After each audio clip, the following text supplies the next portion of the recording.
দেখুন, হাইকোর্ট বেশ কিছু নির্দেশনা দিয়েছিলেন পার্লামেন্টকে, ওয়ারেন্ট অফ প্রেসিডেন্ট সংশোধন করা, দুর্নীতি দমন কমিশনকে অনেক কিছু সঠিকভাবে কাজ করার জন্য হাইকোর্টের ভাষায় অনেকগুলি নির্দেশনা দেওয়া হয়।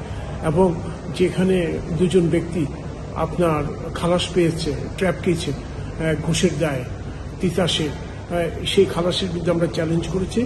আদালত লিভ মঞ্জুর করেছেন এবং ওই যেটা ডাইরেক্টিভ দিয়েছেন সেটা স্টে করে দিয়েছেন। আদালত বলছে হাইকোর্টকে এভাবে পার্লামেন্টকে ডাইরেকশন দিতে পারে, হাইকোর্ট গভর্নমেন্টকে ডাইরেকশন দিতে পারে, কিন্তু অ্যাডমিনিস্ট্রেশনকে ডাইরেক্টিভ দিতে পারে, কিন্তু একটা লেজিসলেটিভ অর্গান, রাষ্ট্রের তিনটা অঙ্গ, এক্সিকিউটিভ, লেজিসলেটিভ, জুডিশিয়ারি কখনো পার্লামেন্টকে কি করবে না করবে এটা ডিরেকশন দিতে পারে না।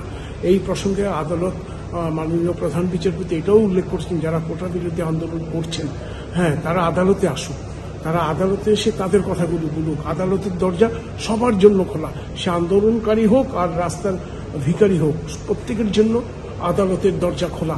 কাজেই আদালতে এসে তাদের গ্রিভান্স, তাদের অভিযোগ করে তাদের বলুক। তারা শুধু বলছে নির্বাহী বিভাগকে, নির্বাহী বিভাগ যদি কোনো আদেশ দেয় তাহলে তো সেটা আবার আদালতে আসবে, এবং সেটা আবার লিটিগেশন বাড়বে।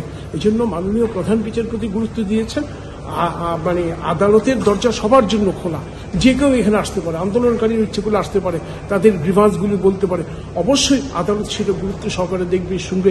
আদালতের কার জন্য? মানুষের জন্যই তো।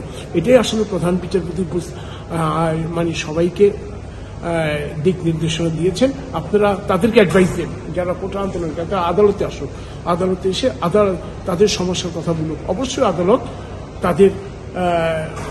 তাদের কথা শুনে ন্যায় বিচার নিশ্চিত করবে। এটা কি যখন প্রধান বিচারপতি গতকাল আদেশ দিলেন, তারপরে যখন আন্দোলন অব্যাহত আছে, এটা কি তাদের প্রতি এক ধরনের পরামর্শ বা কোনো? না, এটা আসলে পরামর্শ না, এটা একটা আদালতের একটা উইশ, একটা ইচ্ছা। আদালত একটা ইচ্ছা প্রকাশ করলো যে আপনারা আন্দোলন করছেন, আপনারা আসেন, আমাদের কাছে আসেন, আমরাই তো আপনাদের দরজা খোলা আছে। আপনাদের কি কি গ্রিভান্স, আপনারা লয়ারের মাধ্যমে আসেন।